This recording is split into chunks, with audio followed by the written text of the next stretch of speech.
The podcasting technology of NORML is made possible by Red Aphid Interactive Media. More information at redapphid.com.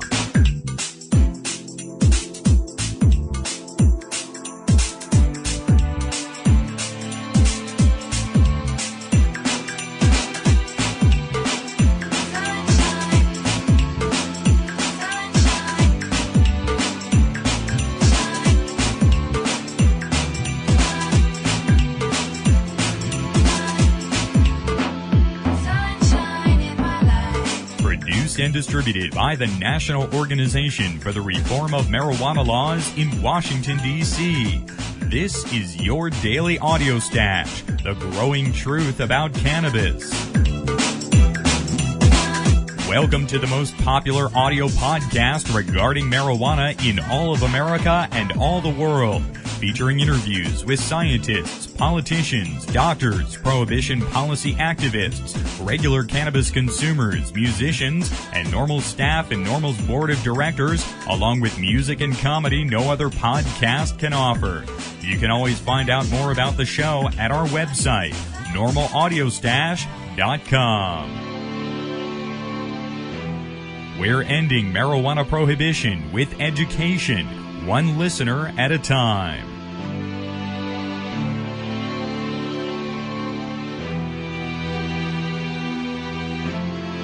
Welcome back to the Audio Stash today. It's Friday, May 11th. I'm your host, Chris Goldstein. Take a moment to join us at NORML to end marijuana prohibition in America. Just visit NORML.org. First up, we're going to get to our new Friday segment, our news roundup from the Audio Stash.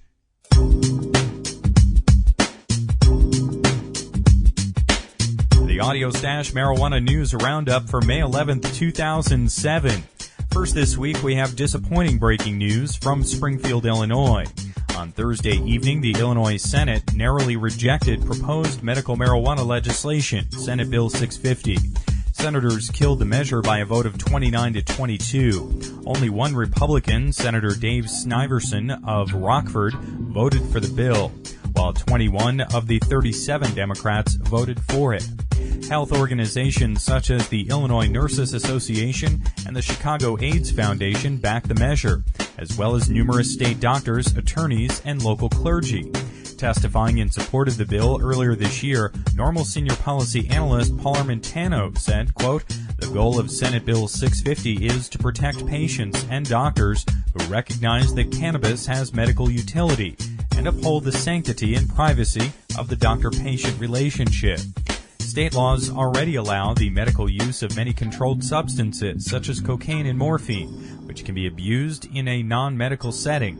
Likewise, Illinois law should also properly differentiate between medical cannabis and other controlled substances," close quote. Although the Illinois legislature previously approved a medical marijuana program in 1978, that program was never implemented. Despite the narrow defeat, patients and activists have vowed to continue this legislative battle again next year. We have more positive news this week from Rhode Island, where late last week the House and Senate approved legislation with veto-thwarting majorities to make permanent the state's one-year-old medical marijuana program. Under Rhode Island's law known as the Edward O. Hawkins and Thomas C. Slater Medical Marijuana Act, approximately 270 state-authorized patients and their caregivers enjoy much-needed legal protection for their physician-authorized use of therapeutic cannabis.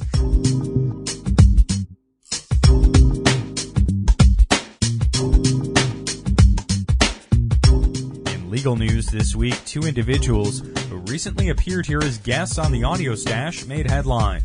First, California medical marijuana patient and activist Angel Rage, whose case went before the Supreme Court in 2005 and was back in the Ninth Circuit Court of Appeals earlier this year, announced that she will abandon her legal fight. Rage stated the following to the local press, quote, "I've lost all faith in the judicial system. I don't understand how somebody can lose their constitutional right to life in this country," close quote. Raish said this Thursday. She continued, quote, "It's been really hard for me these last few months, and I wasn't happy about having to give up the case," close quote. Raish also said that she would be seeking radiation therapy at Stanford to treat her brain tumor. In March, the Ninth Circuit Court of Appeals ruled that the physician-approved use of cannabis to, quote, preserve bodily integrity, avoid intolerable pain, and preserve life, close quote, is not a constitutionally protected right.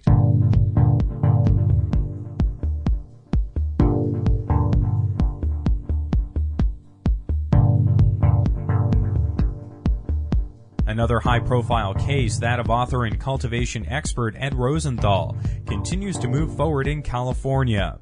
Lawyers for Rosenthal this week attempted to have the federal indictment against their client dismissed and then delayed, but the judge in the case ruled against both motions. Federal prosecutors continue to try and pin a cultivation charge on Rosenthal for growing medical marijuana, even though he has been previously acquitted of the charge. After Rosenthal's conviction was overturned last year, prosecutors obtained a new grand jury indictment containing additional charges for laundering drug profits and filing false tax returns. But in March, Rosenthal won a ruling dismissing the additional financial charges on the ground that they appear to be vindictive prosecution. Hey, film star, who are you today? Some start early, others break Broadway. Force and face, saying who plays who. There's a dozen actors who are just like you. You're a film star, not a club DJ or a catwalk model on a chic walkway. A socialite, smashing cameras down. Select with the rest, for boys in the round. That's our Friday Marijuana News Roundup here on the Audio Stash from May 11th, 2007. Stay tuned. We got a great show coming up for you. Steve Bloom with his CelebStoner.com update, Vivian McPeak of Seattle's HempFest and Washington State NORML, and some music from the Human Revolution. All here on the Audio Stash today. It's a dream.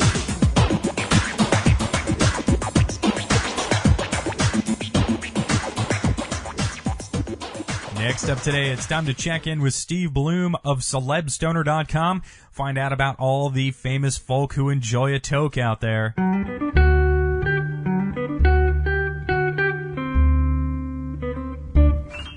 I want to be famous. I want to wear minks and satins and pearls. Joining us each Friday for an update from CelebStoner.com is Steve Bloom. Steve, welcome back to the Audio Stash today. Hey, good to be here, Chris. It's great to speak with you again today, Steve.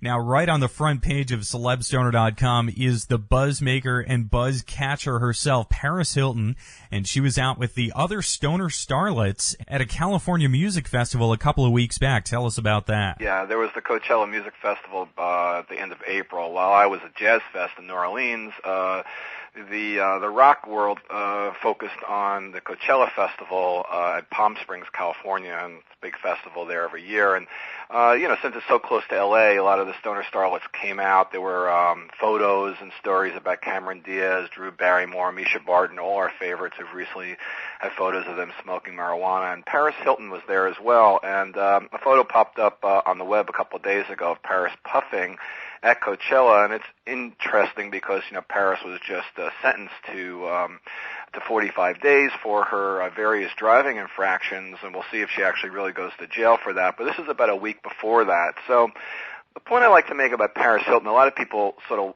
obviously want to poke fun at her, and her explanations for why she did all these things as far as her driving record and not paying attention to her license being suspended or driving when she shouldn't have been driving or not paying attention to probation that she agreed to for the DUI that she had back in last September. It is kind of laughable. I mean, she kind of said, well, I don't know, I just let people tell me things, and my publicist didn't tell me, so therefore I didn't know. But the fact of the matter is, they are, going after her just as they've gone after Snoop Dogg and Willie Nelson. And Paris is a pothead. There's all kinds of indications. There's been, numerous photos that have been published, Celeb Stoner and elsewhere, of her smoking pot. And, who knows what else she does. And obviously she had a problem driving and had a DUI, and like a lot of people have had. But I'd just like to, remind people that she's one of us. Also, Steve, a prominent and wonderful personality in marijuana activism I saw was voted Celeb Stoner of the Week up there, Debbie Goldsberry.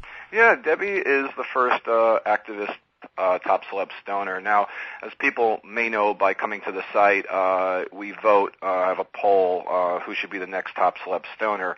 And right now a poll's going on with the vote between Kirsten Dunst, Ricky Williams, Keith Strupp, Amy Poehler, Pauly Shore, and Sean Penn. So we're waiting to determine the 17th top celeb stoner. I started the site. I put 7 names up there who I thought were guarantees, and then I've let people vote and decide. So, it's up to the readership, as to who they want, and also who I, select for, each poll, the 6 people. And I've been adding an activist each time, even though the activist, it would seem, isn't as fair because they're not in, they're not in the news the way a lot of the other celebrities are.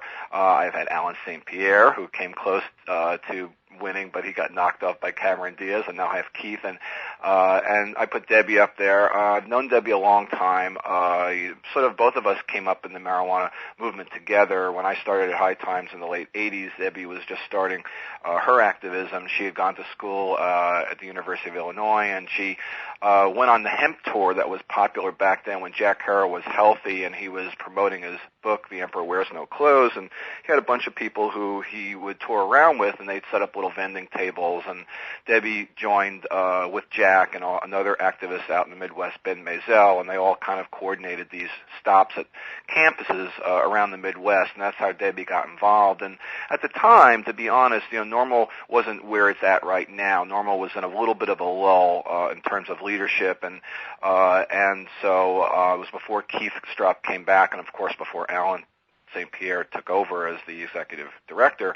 And so also, the marijuana movement was perceived back then as being very male-dominated. It was before the medical movement happened and before so many more women got involved in the movement. And so I think Debbie felt that, she and a few of her female friends were a little bit alone in the movement, and they decided to start an organization called CAN, or Cannabis Action Network, that was a little bit more grassroots-oriented, hit the streets, go to campuses, not focus so much on lobbying in Washington, but really, do grassroots and also, open the door a little bit for more women who might want to work, with other women. And CAN was not only a women's organization, but with Debbie starting it and with a lot of her friends who were like deadheads off of Dead Tour and people who were helping with Hemp Tour, they started CAN in Lexington, Kentucky at the time, because that's sort of, they were based in the Midwest, and then chose that spot because they had some friends there. And they didn't stay there too long. Maybe CAN, stayed in Lexington for a year or two. And then Debbie decided to move to California. She moved to Berkeley. And right around the time of Prop 215, was around the time she and her friends moved out there. And, they helped, with the campaign. And once that happened, CAN sort of steered off into other directions. They started the Berkeley Patients Group, which was one of the first dispensaries in Berkeley, Oakland area, and it's still there. And they also helped form ASA, Americans for Safe Access, or at least a bit of a spin-off of CAN. I think it was with a little CAN funding that ASA started.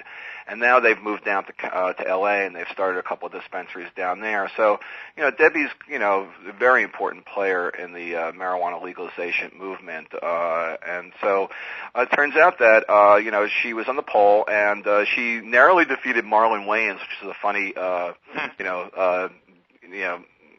range of types of people who would be, up for this, this award. And I don't tell people that they're up for it. I don't really tip the hand. I just put the names up there, and apparently somebody in Debbie's organization at BPG over there, noticed it online and put the word out, and then suddenly Debbie started to get a lot of votes, and so she narrowly, won that spot, and so she is the first. So she's the second woman. The first was Cameron Diaz, and the first activist. So hopefully, my point with this is to raise a little more awareness about people in the movement that they are celeb stoners too. They're working hard to change the laws more so than pretty much any everyday celebrity.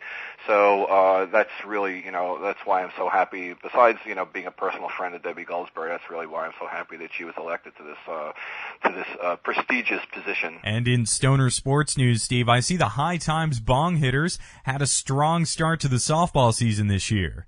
Yeah, we played our first game against Rolling Stone on Monday. We beat them 8-7. It was a come-from-behind victory.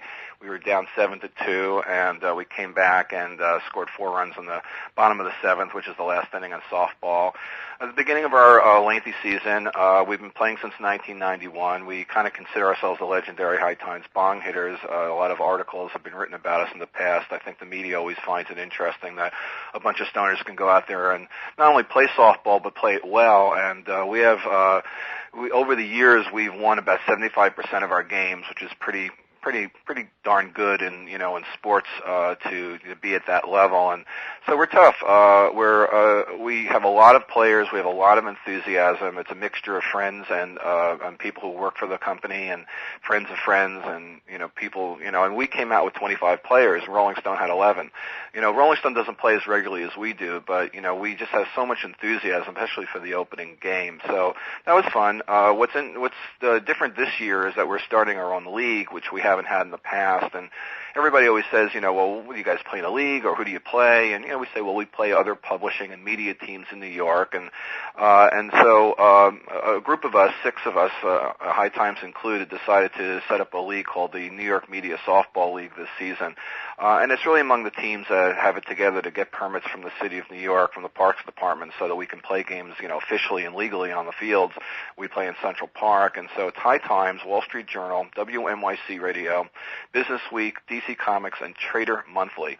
So what we'll be doing is playing each other twice during the season, keeping records, standings, and schedules, and then by the end of the season in September, we're going to do a 4-team playoff. The top 4 teams will play each other on one day, where we'll match up the first team and the 4th team, the 2nd team and the 3rd team, and then the winner of those 2 games will play each other in a championship. So we'll determine among ourselves who's the best.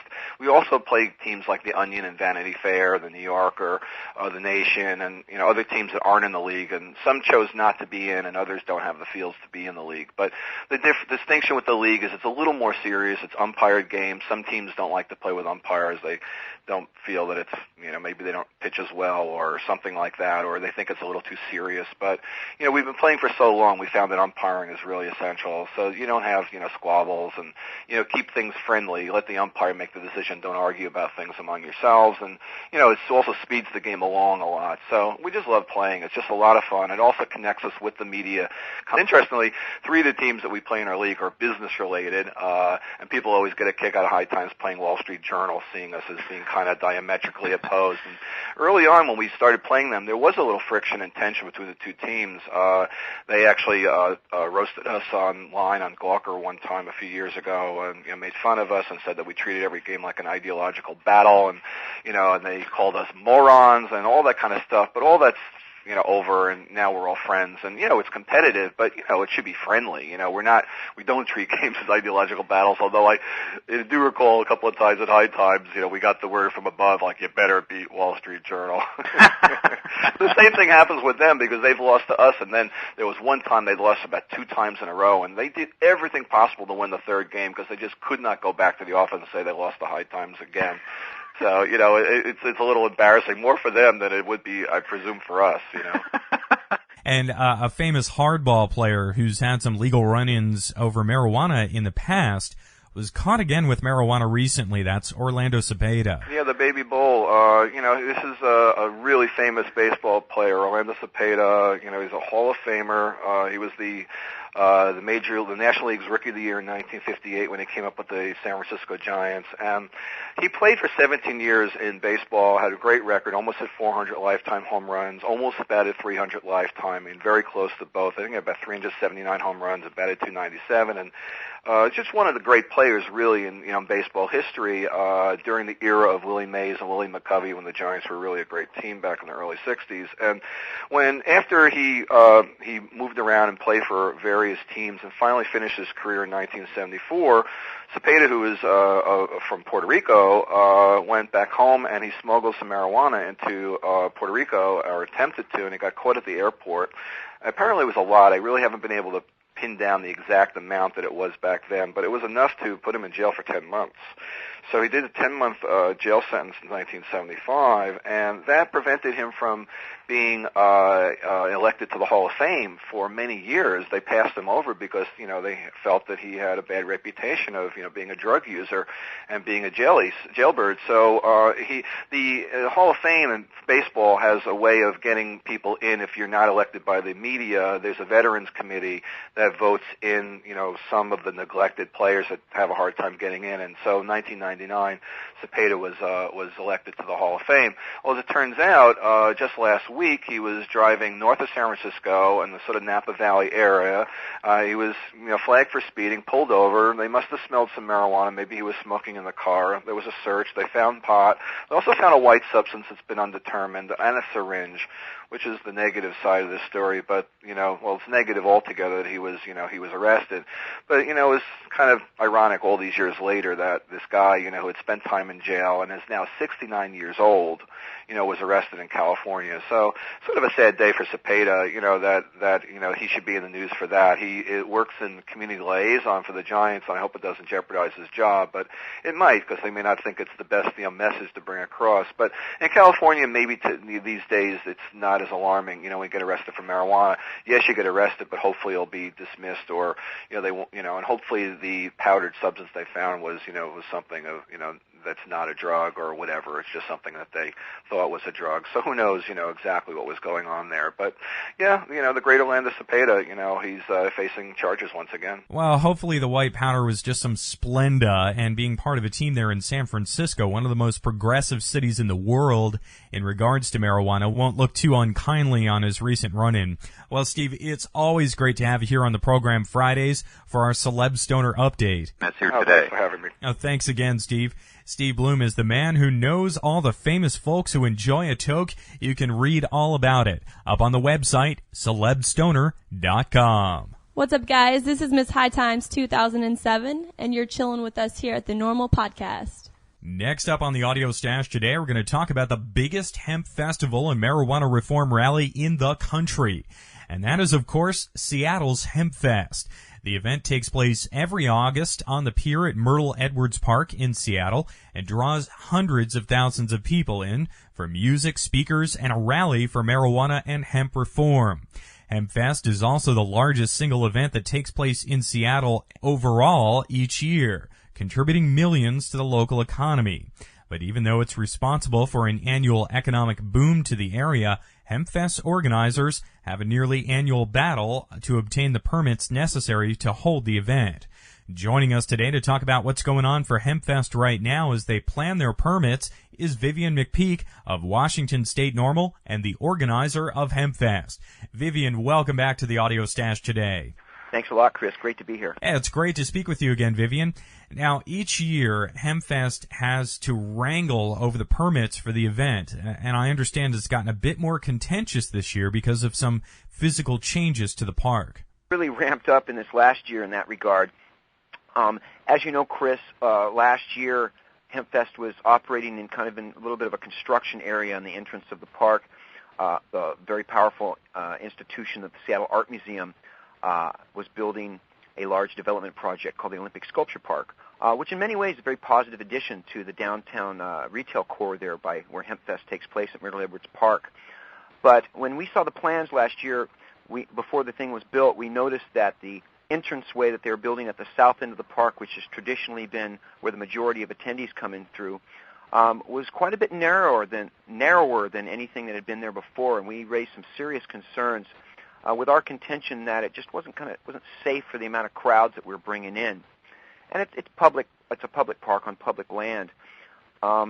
They went ahead against our concerns and they built that narrow opening. Before they did, they had a kind of a construction chute. And last year we had major problems. And at a certain point, about 5 o'clock on Saturday, our event was actually shut down by the authorities, and because there was a gridlock that had ensued. A really long, narrow gridlock on this chute that was lined by cyclone fencing.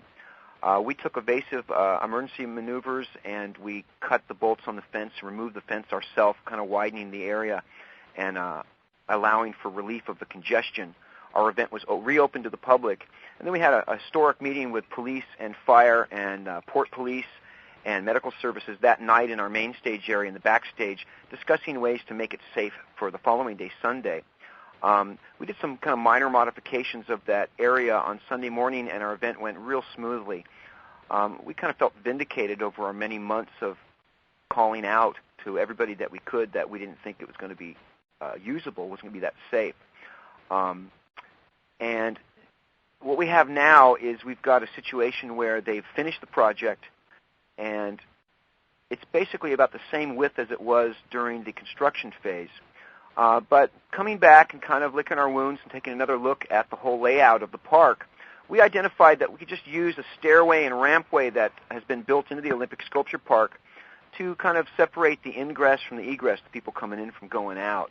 And really, we believe that's the only safe way that we can produce our event in the only viable space in Seattle that can hold our numbers.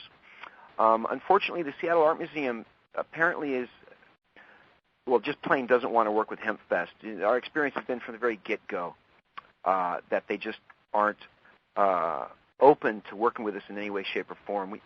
Pretty much from their statements, they want us to leave that park. And we've been there since '95, and it's a public park. It's the perfect venue for HempFest. Meets all of the multi-pronged criteria. So right now we're in a little bit of a battle with the Seattle Art Museum, and we're asking our supporters everywhere to go to our website, hempfest.org, read up on the issue, and we've got some numbers there that people can actually call the Seattle Art Museum and the Mayor's Office and City Council and just say, hey, grant HempFest safe access so that we can use the public park and the public can use the Olympic Sculpture Park, because it's a beautiful development project. We're very supportive of it. We just want to be able to coexist in the park we've been in for 10 years.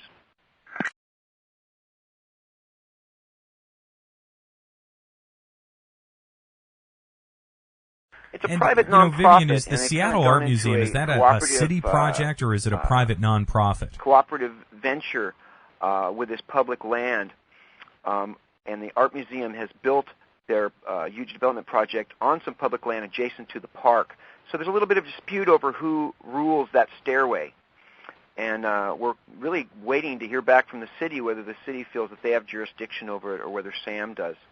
But what we don't understand is why SAM's not just letting us use it. They wouldn't be using it during the HempFest. They plan on closing down the Olympic Sculpture Park. So, we feel that they're just being unreasonable because they want us out of the park. They, from what they've told us, point blank, they don't see us in their vision of the future of that park. And of course, our contention is it's everybody's park, and we've been there for 10 years, and we're not going anywhere. And Vivian, what can folks look forward to for HempFest this year? Well, we've got some great speakers already lined up. We're bringing back our former Seattle Police Chief, Norm Stamper, who is is an amazing speaker on the subject. If you told us years ago when Norm Stamper was the police chief and HempFest was taking place that he'd be speaking on our stage, we would have thought you're crazy. But that's just what happened.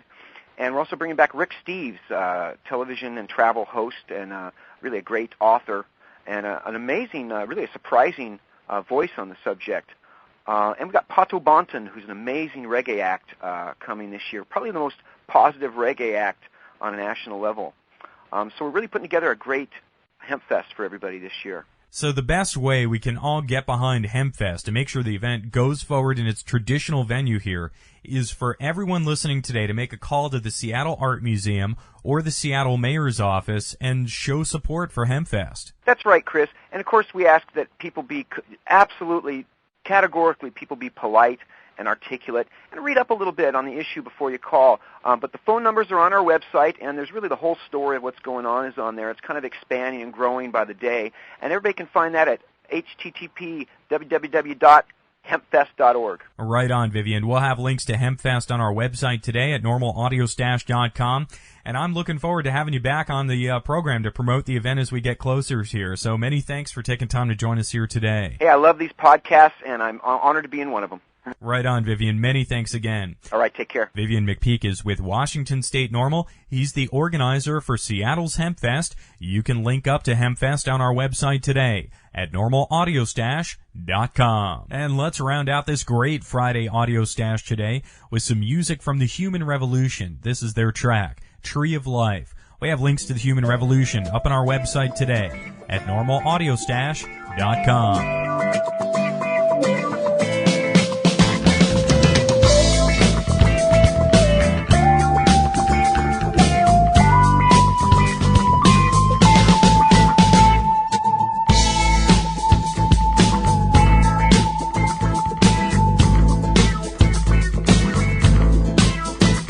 I want to tell you all a little bit about a plant I know that can save the world. It grows long and tall and has flowers that can make your mind swirl. It's a funky plant with a fiber that is resistant to rain and mold. It's the strongest plant fiber known to man, the best rope you'll ever hold. Well, the pioneers covered up the wagon trains with a canvas made of hemp. And Washington and Jefferson grew it on their farms and said to make the most of it. The first stars and stripes were sewn on hemp, the first Constitution too. It's used around the world for food, fiber, oil, medicine, and fuel. And if we press its seeds, we won't have no need for any other oil.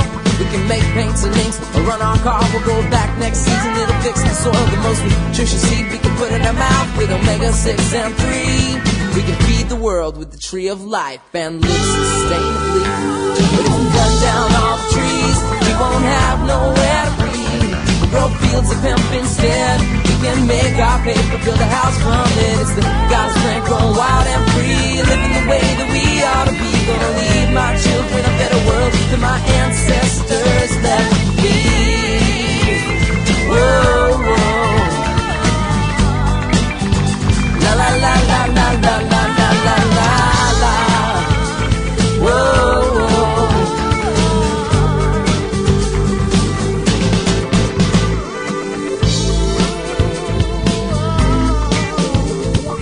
Marijuana plant, they often call it dope, can also be made into oil or rope. Some people say you smoke it and you feel fantastic, but from hemp you can make an alternative to plastic. Made from plants, not petroleum, you see, so it won't still be around in 4003. It can biodegrade, which means there'll be less pollution. Just another reason for a hemp revolution.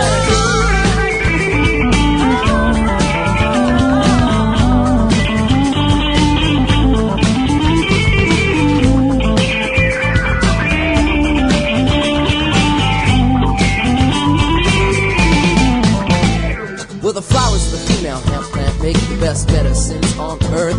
Helps cancer and AIDS patients eat their food. Helps those with depression overcome the blues. Glaucoma, epilepsy, nausea, insomnia, stress, neurosis, psychosis, pain, PMS. All the studies have been done and all the doctors agree, but they can't make money off this plant, you see, because it's free. It grows from a seed, wild and free like we ought to be. You know the future is grown in our own backyards. If we cut down all the trees, we won't have nowhere to be. We'll grow fields of hemp instead. We can make our paper, build a house from it. It's the God's plan growing wild and free, living the way that we ought to be. Gonna leave my children a better world than my ancestors left me. Whoa, whoa. La la la la la la la la la la la. Whoa, whoa.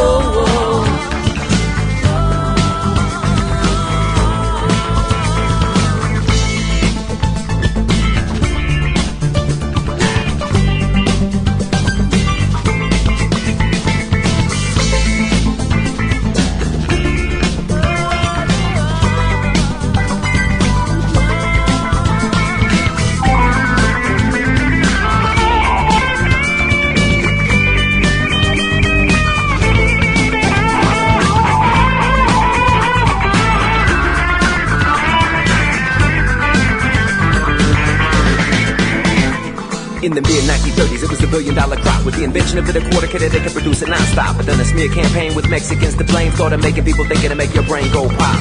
Yeah, since then it's never stopped. It ain't like getting high for paint and crack rock. Time to bring it back to nature, time to bring back some life. Let the farmers do their job, stop giving them strife. Renewable resources, life-giving forces. Panels for your cars and saddles for your horses. DuPont, Monsanto, making the wrong choices. Suicide genes, extinguishing our voices. Cutting down the trees, polluting the 7 seas. Leaving the fate of the planet to the corporate entities. Corrupt politics, warfare, disease. Now it's time to make a change. It's time to plant seeds. Never so nutritious, eat the oil seeds. It gives you all the protein you will ever need. You can make it in a sandwich with jelly or jam, or make it in a soap or a lotion for your hands. You can make it into fuel, put it right in our cars, and we won't need the oil and won't have to start wars. You can make it into paper, write as much as you please, cause it grows like a weed and we won't have to cut trees. So put your faith in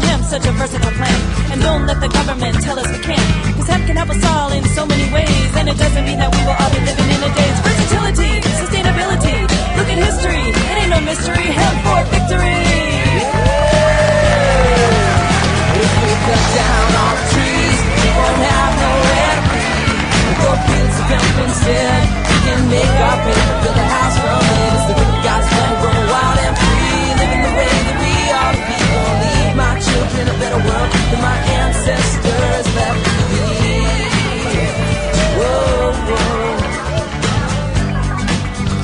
La la la la la la la la la la. Whoa, whoa. That was the Human Revolution. Many thanks to those guys for letting us play that track. It's called Tree of Life. We have links to these guys up on our website at normalaudiostash.com.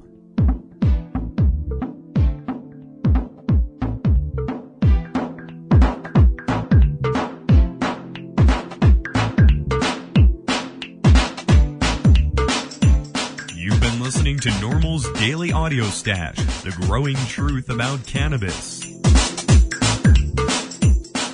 Make sure you visit our website at normalaudiostash.com. That's NORMLAUDIOSTASH.com for more information about every day's show. I'm your host, Chris Goldstein. Thanks for listening today. See you at 4:20 tomorrow.